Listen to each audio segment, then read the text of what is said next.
Good morning class. बेटे आज हम पढ़ेंगे पाठ 7 समय के प्रश्न उत्तर और अभ्यास।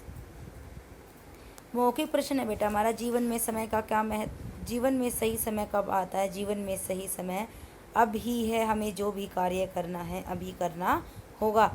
श्रेष्ठ समय के सपने देखने वाले लोग क्या करते हैं? श्रेष्ठ समय के सपने देखने वाले लोग अपने आप को ही धोखा देते हैं। जग में नाम कमाने के लिए क्या करना जरूरी है? जग में नाम कमाने के लिए मेहनत करनी जरूरी है। आगे जो कार्य करना उसमें क्या लगा देना चाहिए? जो काम करना हो उसमें अपना मन लगा देना चाहिए। समय को नष्ट करके क्या नहीं पाया जा सकता? समय को नष्ट करके संसार में कोई भी सुख नहीं पाया जा सकता।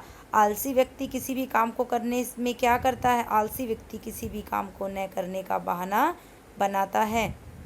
किसे खोकर हमेशा पछताना पड़ता है? समय को खोकर हमेशा पछताना पड़ता है। आगे है समय कविता के माध्यम से कवि हमें क्या संदेश देना चाहता है? समय कविता के माध्यम से कवि यह समझाना चाहता है कि समय एक ऐसा चक्र है जो एक बार बीत गया वह वापस लौटकर कभी नहीं आता।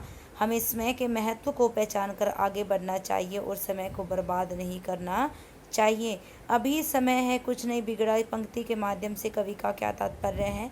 इन पंक्तियों के माध्यम से कवि यह कहना चाहता है कि अभी तुम्हारे पास बहुत समय है, कुछ भी नहीं बिगड़ा है। जो भी करना है पूरी मेहनत और लगन के साथ आगे बढ़ो और अपने काम को पूरा करो। मानव कब पछताता है? मानव जीवन में समय को खोकर मानव पछताता है।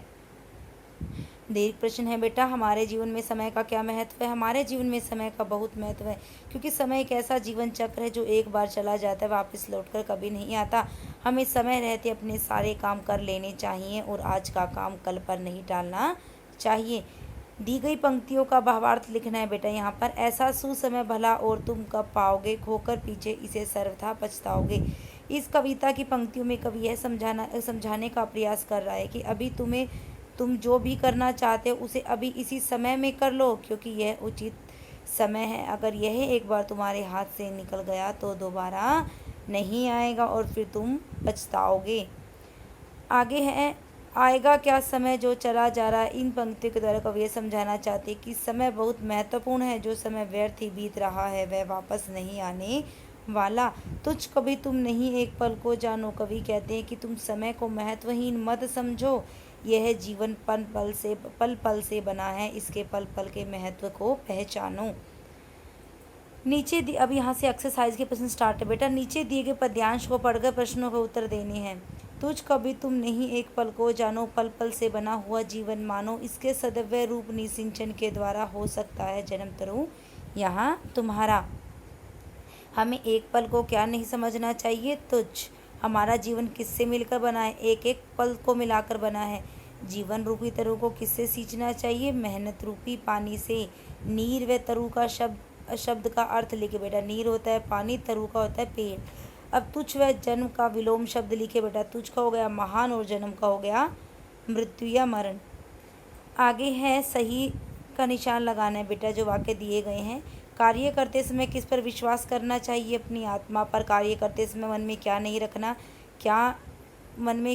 रखना चाहिए? संदेह आएगा बेटा यहाँ पर। ठीक है, ये बाय मिस्टेक लगा हुआ है मैम से, इसी गलत है, इसमें संदेह आएगा, यानी कि अपने मन में हमें शक नहीं रखना चाहिए कार्य करते समय। ठीक है, ये नहीं है, ये गलती से लिखा हुआ है, यहाँ पर आएगा संदेह। सही समय की प्रतीक्षा में लोग क्या गवा देते हैं? अपने सपने गवा देते हैं। ठीक है, कार्य न करने के बहाने कौन खोजता है? आलसी मनुष्य है। परमार्थ करने में क्या मिलता है? सुख। बेटा ये ध्यान से लिखना प्लीज़, मैम से बाय मिस्टेक लगा हुआ है। इसका सही कि कार्य करते समय मन में क्या नहीं रखना चाहिए, यानी कि हमें संदेह नहीं रखना चाहिए, शक नहीं रखना चाहिए। उसके बाद विलोम शब्द लिखना है बेटा। विश्वास, अविश्वास, संदेह, निसंदेह, पूर्ण, अपूर्ण, श्रेष्ठ, निम्न है बेटा। ये श्रेष्ठ का है निम्न। ठीक है, श्रेष्ठ का यहाँ पर निम्न है, ये इसमें आधा मैं दिख नहीं रहा प्रॉपर। श्रेष्ठ का है निम्न, न ई अधम न, निम्न। आगे है उद्योगी, आलसी, तुच्छ, महान, सुसमय, कुसमय, परमार्थ, स्वार्थ। बेटा ध्यान से प्लीज़, ये आधा मैं है, निम्न। ठीक है, उसके बाद शब्द परिवार बनाने, एक शब्द दिया गया है उसे शब्द बनाने हमें। जैसे कि राज, राज से देखो क्या बन गया, राजा, राज्य, राजनीति, राजधर्म, राजयोग। इसी से देखो योग से क्या बना दिया मैम ने, योगी, योग गुरु, योगराज, योगनाथ, योगेश्वर।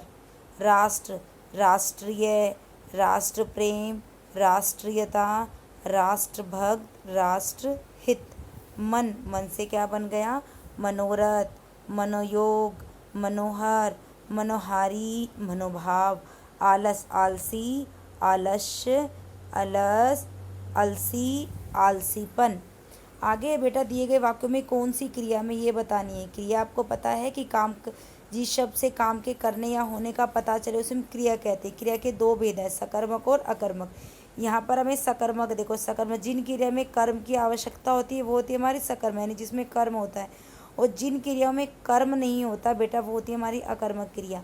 तो जैसे कि राजा ने ग्रामीण से पानी मांगा। कई बार हम क्रियाओं में क्या और किसे लगाकर प्रश्न करते हैं। तो राजा ने ग्रामीण से क्या मांगा, तो इसमें कर्म क्या है, पानी। क्या मांगा भाई लाला उसने, राजा ने पानी। घोड़ा तेजी से दौड़ने लगा, ये कौन सी क्रिया है, अकर्मक, क्योंकि इसमें कर्म नहीं है। तेजी तो उसका विशेषण हो गया, ठीक है, इसमें कर्म नहीं है। बच्चे कहानी पढ़कर सुनाने लगे, क्या पढ़कर सुनाने लगे, कहानी। राधा जोर जोर से हंसने लगी, इस क्रिया में भी कर्म नहीं है, इसलिए क्या हो गई, अकर्मक। आगे है अतः घायल पंछी मर गया, इसमें भी हमारा कर्म नहीं है, तो ये क्या हो गई हमारी अकर्मक क्रिया।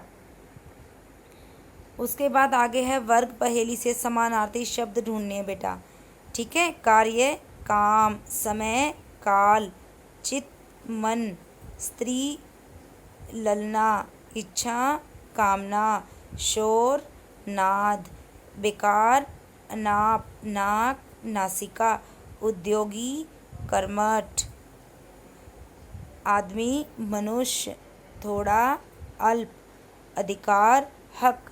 बेटा इसमें एक ये गलती से लगा हुआ है, पल नहीं है किसी का भी, ठीक है, ये गलती से है इसमें, ठीक है। आप जब अपनी कॉपी में करोगे, बुक में फिल करोगे तो अच्छे से करने हैं। मैम ने सारे क्वेश्चन आंसर करा दिए, एक्सरसाइज करा दिए, आपको अच्छे से फेयर नोटबुक में करना है। Okay bye class.